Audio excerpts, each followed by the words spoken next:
Okay, just as you have said, my name is Leonard Tukamwibonera. I'm the Public Relations and Communication Officer at Rwanda Meteorology Agency, and I'm going to be talking about the messages from regional meteorologists to the media, and of course from Rwanda perspective. Then, while I was preparing this presentation, I asked myself what someone can do while engaging the media on weather and climate information.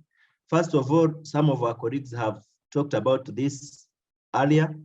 We need to understand our end users and their capacity to interpret weather and climate information, like age category, literacy, their level of education, because it has been well noted that when we are engaging our end users in these developing countries, and given our background, we shouldn't consider them as the people living like up country, like a UK Met Office or some other countries, because their level of education, their background, they may not understand the weather and climate information.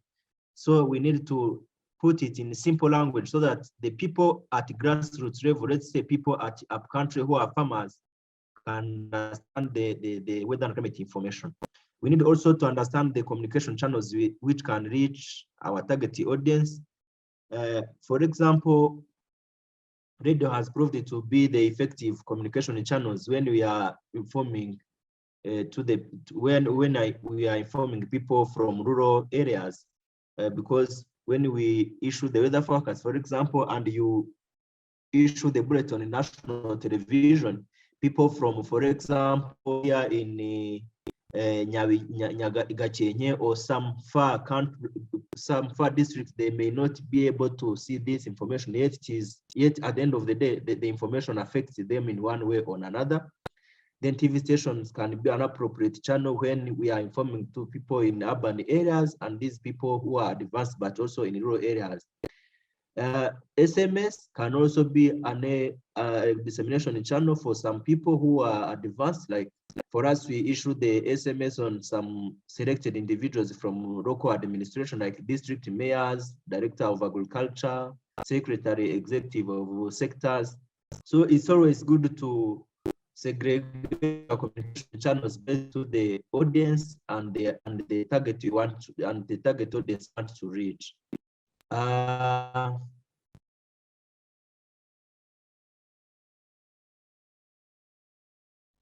Also, we need to understand the communication language which can be easily understood by the end users. Most of times for us, when we issue the weather forecast, for example, our weather forecast is issued in 2 languages, English and Kinyarwanda. And the warning is issued also in English and Kinyarwanda, but the Kinyarwanda is given the much value because most of our end users speak Kinyarwanda, and when the information is disseminated and is in Kinyarwanda, the Kinyarwanda, we are lucky for us to have the Kinyarwanda as the national language. You find each and everyone able to understand the messages in Kinyarwanda, and of course in English, because some foreigners who are in the country may not be able to understand the Kinyarwanda. So we also put in English for the benefits of those who cannot be able to understand the Kinyarwanda. So this is applied to each meteorological agency. You find you have several languages. It's always good to consider also barrier languages, because sometimes people cannot be able to interpret your message when it is in a language which they cannot be easily understand. So we also keep the message short and straight to the point. If you can see here, this is the design we have introduced, because you can see it is very attractive when it is shared on a for example social media, but also on an email address. On WhatsApp, you can be able to download it easily and immediately look at the district where you are located and see the weather forecast of that area. But again, if you can look at the right side, on the upper side, this is the radio script, the script message which is issued following this image design.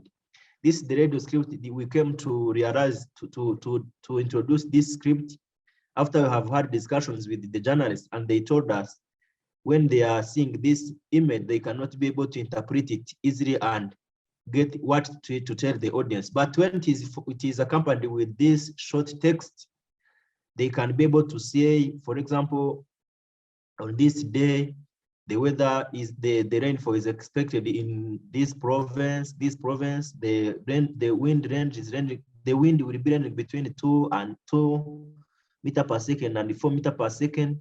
Then the maximum temperature, the minimum temperature. Then this is for example, this one is from midday to 6 p.m. and from 6 p.m. to midnight, because we issue the 12 hours rain forecast and other categories. But this example picked here is for 12 hours forecast, divided into 6 hours, 6 hours. Down, this is the design we introduced. And for example, when we are issuing the 10 days forecast, we write a very long bulletin.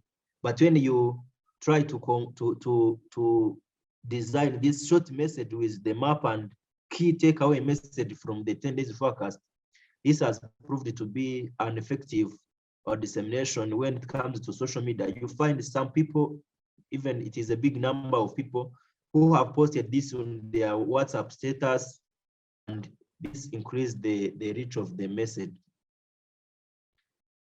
I think in other discussions we have talked about this, we also need to be proactive when communicating. We don't need to sit and keep quiet and see the evolving, yet we are able to communicate this in advance and say and tell people what to do ahead of time.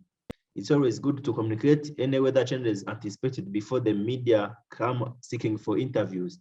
For example, when there is prolonged dry spell, for example, for 3 or 4 consecutive days, the media houses will start approaching and see, and the citizens are the one to immediately claim from the radio talk shows and ask, we have spent 3 or 4 days without rain, for what happened? But by being proactive, we need in our 10 days forecast or anticipate and say, we will have maybe the 3 or 5 or 7 consecutive days without rainfall in this week, so that people can be informed earlier and take appropriate decisions.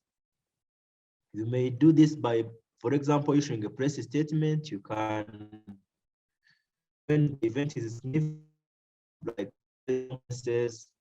or media briefing, among others. Again, you need to attend to audience or end users queries on different platforms. You see, because of the digital era we are living in, the people have embraced the culture of using social media. And there are some people like media influencers who are always there posting issues. So when they post asking your institution and you don't react, at the end of the day, you will find no one is interested in following your post.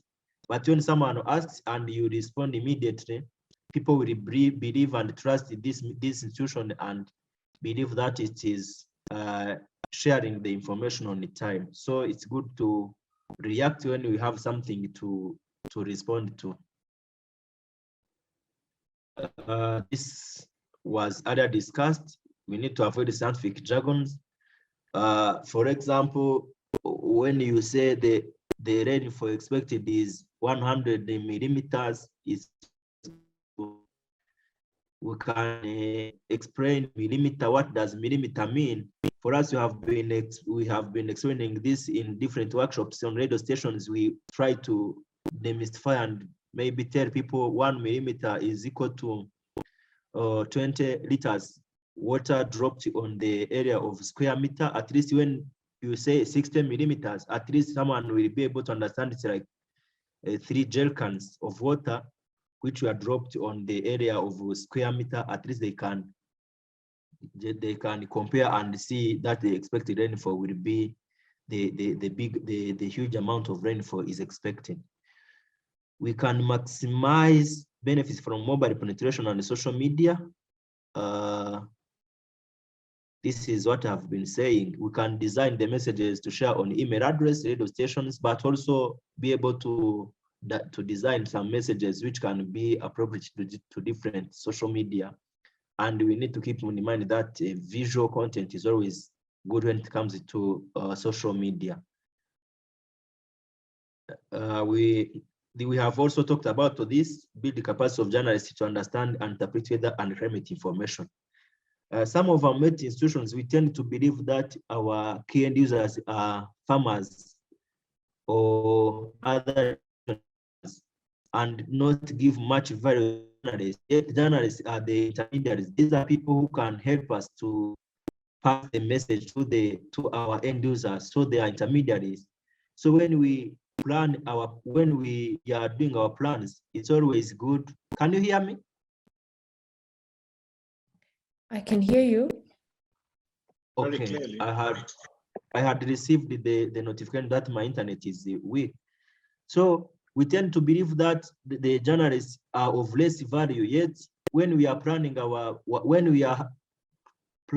it's always good to also prioritize them. If they need capacity building, we need to think about this. And as you have mentioned, the resources may not be available, but there are several ways on which you can conduct this awareness, this training of journalists. For example, we can use the WebEx or Zoom platforms which are available. We can conduct different sessions. For example, you can today invite 5 when you are training your farmers and have some message to the journalists, and maybe next time we'll organize a training for other remainings. So it's a matter of prioritize them and really keep in mind their importance if we are to reach the end users, and their contribution for us to achieve our mandates and targets. So towards the end of my conclusion of my presentation, the media should be considered as our partners who can help our institutions to achieve their mandate, not as our opponent. After all, we share the same vision of informing Rwandans or informing the public for their safety and the safety of their property. It's upon our institution also to make use of available media platforms to ensure our messages reach end users effectively. If we're treated, they can as well help us get feedback from end users. So we need also to facilitate media by providing them enough materials, either press releases, seasonal forecast statements, statistics, and any other materials that can help them to enrich their content or their outlet. Finally, meteorologists should collaborate with journalists because they share the same goal and vision to have citizens informed of weather changes and thus take informed decisions. Thank you very much.